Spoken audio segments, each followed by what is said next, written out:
A Wicked Woman by Jack London. It was because she had broken with Billy that Loretta had come visiting to Santa Clara. Billy could not understand. His sister had reported that he had walked the floor and cried all night. Loretta had not slept all night either, while she had wept most of the night. Daisy knew this because it was in her arms that the weeping had been done. And Daisy's husband, Captain Kit, knew, too. The tears of Loretta and the comforting by Daisy had lost him some sleep. Now Captain Kit did not like to lose sleep. Neither did he want Loretta to marry Billy, nor anybody else. It was Captain Kit's belief that Daisy needed the help of her younger sister in the household, but he did not say this aloud. Instead, he always insisted that Loretta was too young to think of marriage, so it was Captain Kit's idea that Loretta should be packed off on a visit to Mrs. Hemingway. There wouldn't be any Billy there. Before Loretta had been at Santa Clara a week, she was convinced that Captain Kit's idea was a good one. In the first place, though Billy wouldn't believe it, she did not want to marry Billy. And in the second place, though Captain Kit wouldn't believe it, she did not want to leave Daisy. By the time Loretta had been at Santa Clara 2 weeks, she was absolutely certain that she did not want to marry Billy. But she was not so sure about not wanting to leave Daisy. Not that she loved Daisy less, but that she had doubts. The day of Loretta's arrival, a nebulous plan began shaping itself in Mrs. Hemingway's brain. The second day she remarked to Jack Hemingway, her husband, that Loretta was so innocent a young thing that were it not for her sweet guilelessness she would be positively stupid. In proof of which, Mrs. Hemingway told her husband several things that made him chuckle. By the third day Mrs. Hemingway's plan had taken recognizable form. Then it was that she composed a letter. On the envelope she wrote, Mr. Edward Bashford, Athenian Club, San Francisco. Dear Ned, the letter began. She had once been violently loved by him for 3 weeks in her premarital days, but she had covenanted herself to Jack Hemingway, who had prior claims, and her heart as well, and Ned Bashford had philosophically not broken his heart over it. He merely added the experience to a large fund of similarly collected data out of which he manufactured philosophy. Artistically and temperamentally, he was a Greek, a tired Greek. He was fond of quoting from Nietzsche, in token that he too had passed through the long sickness that follows upon the ardent search for truth, that he too had emerged, too experienced, too shrewd, too profound, ever again to be afflicted by the madness of youths in their love of truth. To worship appearance, he often quoted. To believe in forms, in tones, in words, in the whole Olympus of appearance. This particular excerpt he always concluded with, those Greeks were superficial, out of profundity. He was a fairly young Greek, jaded and worn. Women were faithless and unveracious, he held, at such times that he had relapses and descended to pessimism from his wonted high philosophical calm. He did not believe in the truth of women, but faithful to his German master, he did not strip from them the airy gauzes that veiled their untruth. He was content to accept them as appearances and to make the best of it. He was superficial, out of profundity. Jack says to be sure to say to you, good swimming, Mrs. Hemingway wrote in her letter, and also to bring your fishing duds along. Mrs. Hemingway wrote other things in the letter.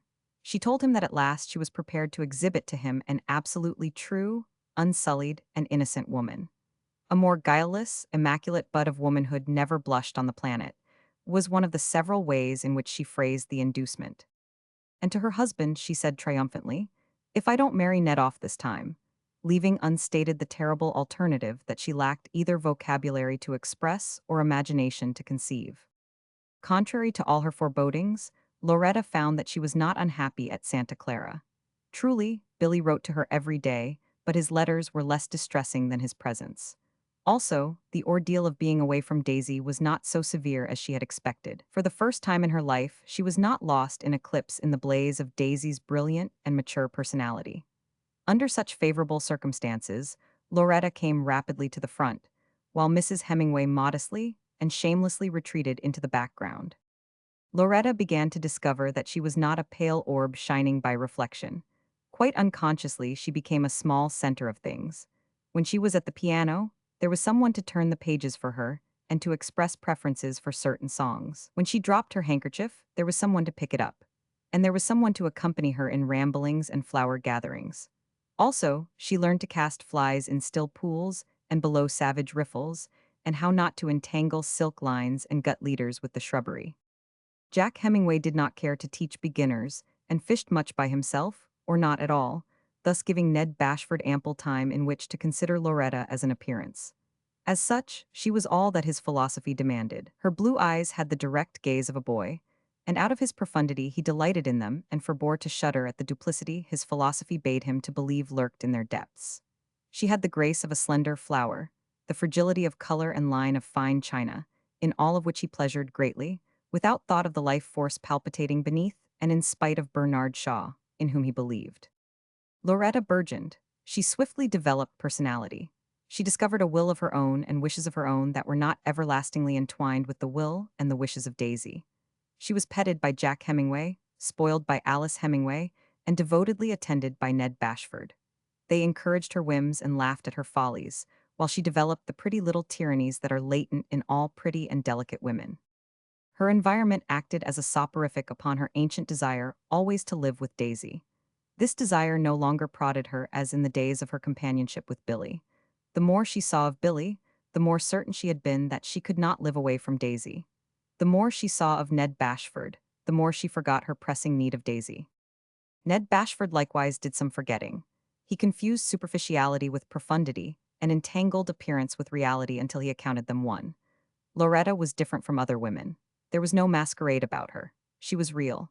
He said as much to Mrs. Hemingway, and more, who agreed with him and at the same time caught her husband's eyelid drooping down for the moment in an unmistakable wink. It was at this time that Loretta received a letter from Billy that was somewhat different from his others. In the main, like all his letters, it was pathological. It was a long recital of symptoms and sufferings, his nervousness, his sleeplessness, and the state of his heart. Then followed reproaches, such as he had never made before. They were sharp enough to make her weep, and true enough to put tragedy into her face. This tragedy she carried down to the breakfast table. It made Jack and Mrs. Hemingway speculative, and it worried Ned. They glanced to him for explanation, but he shook his head. "I'll find out tonight," Mrs. Hemingway said to her husband. But Ned caught Loretta in the afternoon in the big living room. She tried to turn away. He caught her hands, and she faced him with wet lashes and trembling lips. He looked at her, silently and kindly. The lashes grew wetter. "There, there, don't cry, little one," he said soothingly. He put his arm protectingly around her shoulder. And to his shoulder, like a tired child, she turned her face. He thrilled in ways unusual for a Greek who has recovered from the long sickness. "Oh, Ned," she sobbed on his shoulder, "if you only knew how wicked I am." He smiled indulgently and breathed in a great breath freighted with the fragrance of her hair. He thought of his world experience of women and drew another long breath. There seemed to emanate from her the perfect sweetness of a child, the aura of a white soul, was the way he phrased it to himself. Then he noticed that her sobs were increasing. "What's the matter, little one?" he asked pettingly and almost paternally. "Has Jack been bullying you, or has your dearly beloved sister failed to write?" She did not answer, and he felt that he really must kiss her hair, that he could not be responsible if the situation continued much longer. "Tell me," he said gently, "and we'll see what I can do." "I can't, you will despise me. Oh, Ned, I am so ashamed." He laughed incredulously and lightly touched her hair with his lips, so lightly that she did not know. "Dear little one, let us forget all about it, whatever it is. I want to tell you how I love." She uttered a sharp cry that was all delight, and then moaned. "Too late." "Too late?" he echoed in surprise. "Oh, why did I?" she was moaning. He was aware of a swift chill at his heart. "What?" he asked. "Oh, eyes heaves, Billy. I am such a wicked woman, Ned. I know you will never speak to me again." This Billy," he began haltingly. "He is your brother." "No, I didn't know, I was so young, I could not help it. Oh, I shall go mad, I shall go mad." It was then that Loretta felt his shoulder and the encircling arm become limp. He drew away from her gently, and gently he deposited her in a big chair, where she buried her face and sobbed afresh. He twisted his mustache fiercely, then drew up another chair and sat down. I do not understand," he said. "I am so unhappy," she wailed. "Why unhappy?" "Because he wants me to marry him." His face cleared on the instant, and he placed a hand soothingly on hers. "That should not make any girl unhappy," he remarked sagely. "Because you don't love him is no reason, of course, you don't love him." Loretta shook her head and shoulders in a vigorous negative. "What?" Bashford wanted to make sure. "No," she asserted explosively. "I don't love Billy, I don't want to love Billy." "Because you don't love him," Bashford resumed with confidence, is no reason that you should be unhappy just because he has proposed to you." She sobbed again, and from the midst of her sobs she cried, "That's the trouble, I wish I did love him. Oh, I wish I were dead." "Now, my dear child, you are worrying yourself over trifles." His other hand crossed over after its mate and rested on hers. "Women do it every day. Because you have changed your mind, or did not know your mind, because you have, to use an unnecessarily harsh word, jilted a man." Jilted? She had raised her head and was looking at him with tear-dimmed eyes. "Oh, Ned, if that were all." "All?" he asked in a hollow voice while his hands slowly retreated from hers. He was about to speak further, then remained silent. "But I don't want to marry him," Loretta broke forth protestingly. "Then I shouldn't," he counseled. "But I ought to marry him." "Ought to marry him." She nodded. "That is a strong word." "I know it is," she acquiesced while she strove to control her trembling lips. Then she spoke more calmly. "I am a wicked woman, a terribly wicked woman. No one knows how wicked I am except Billy." There was a pause. Ned Bashford's face was grave, and he looked queerly at Loretta.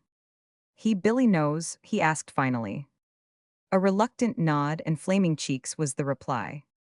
He debated with himself for a while, seeming, like a diver, to be preparing himself for the plunge. "Tell me about it," he spoke very firmly. "You must tell me all of it."